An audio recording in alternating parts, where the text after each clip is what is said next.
The first is, as a small business owner, you're an expert at what you do.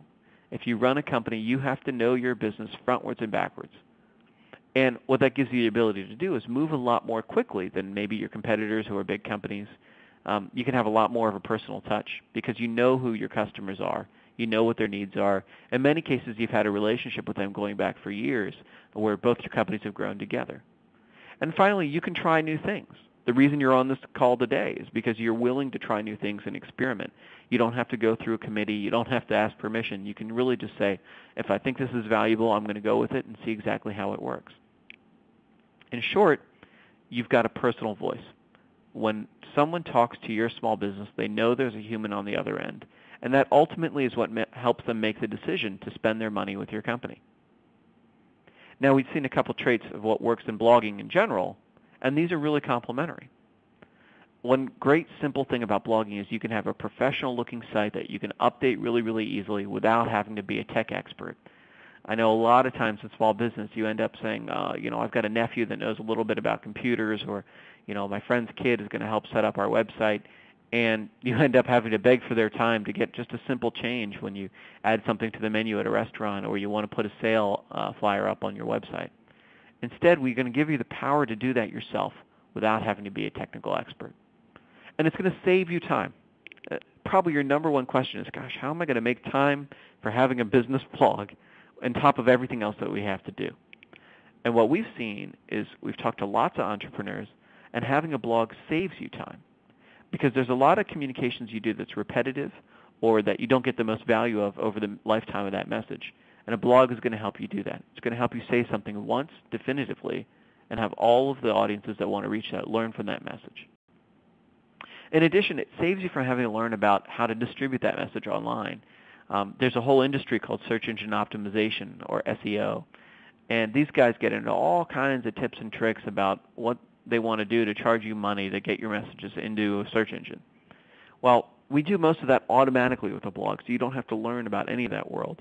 And what that means is when people want to discover you by searching in Google or searching in Yahoo or doing a quick search on their iPhone, whatever they're doing to find your business, odds are it's already going to be in that search engine just by the fact that you have a blog.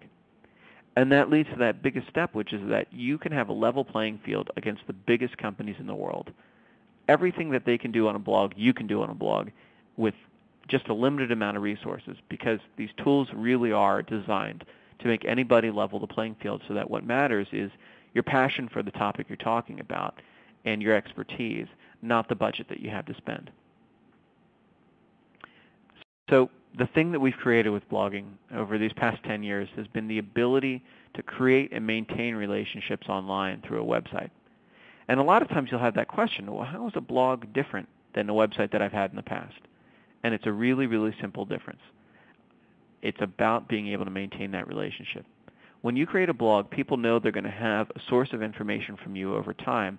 It's going to be updated, it's going to be current, it's going to have useful information that they can act on, and it's going to give them the ability to share that information with their friends and family or their coworkers or the other people in your industry.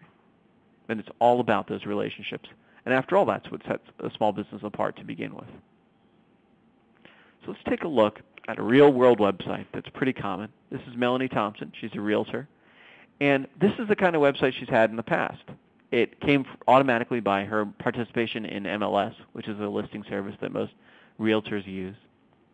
And this is a really interesting case study because a lot of times this is what we settle for because we don't have the resources to create a site ourselves or we don't have the time to do it. And one of the things that's pretty striking about this site is it barely says real estate anywhere on it. On top of that, it's hard to know which towns in Massachusetts she services. And in short, it doesn't reflect her personality. Now, we all know when we've worked with a realtor, it is really all about that person and that relationship you have that decides whether you want to do business with them. Well, Melanie was able to start a small blog for her real estate practice and get up and running really, really quickly. And the results look like this. Now, there's a couple benefits here. The first thing you'll notice up at the top, it says e-real estate zone. So it's really, really clear this is a blog about real estate. She's listed what the regions that she does business in. You see that same photo of her is there, but in a much more kind of human presentation that looks a lot more friendly and engaging. And then a couple things that are interesting around the page here. Contact information is front and center for phone or email.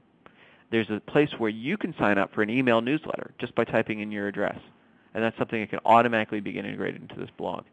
People can subscribe to updates, which means that they can see updates to this site in their Google or Yahoo homepage. And they'll automatically be delivered as soon as the site is updated.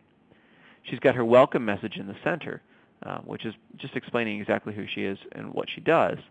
But then at the bottom, you'll see add this or email this or share on Facebook or share on Twitter. Those links are really, really powerful. When we talk about that ripple effect of your audience, your readers, your visitors being able to amplify your message, that's how it happens. They see something compelling on your site.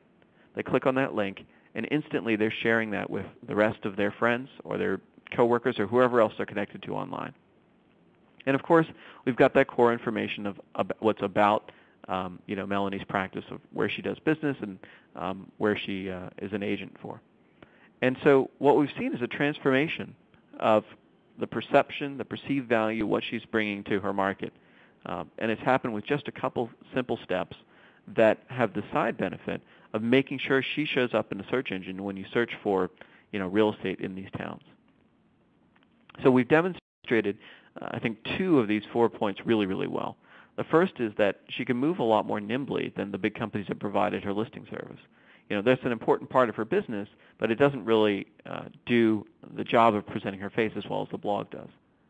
And then the second thing is she's been able to try new things. If she wants to update that content, it's as easy as writing an email. In fact, you can write your posts that way for your blog. If you want to update your blog, you can take an email you would have otherwise written to 2 or 3 people and email it to your blog instead. The nice thing is, if you're like most small business owners, a lot of times you're answering the same questions over and over and over. If you can answer it once on your site and then just point people at that answer, you've got a whole new way of connecting them with the information that you've really put some time and thought into, and then you don't have to repeat that effort over and over. This also shows what the blog has done well for her. It looks like $1 million. This site looks as good as any real estate agency out there. And again, as we said, that message is getting out to those search engines. Those things are happening automatically behind the scenes without any additional work. So that's an interesting case study. Let's take a look at something a little bit different.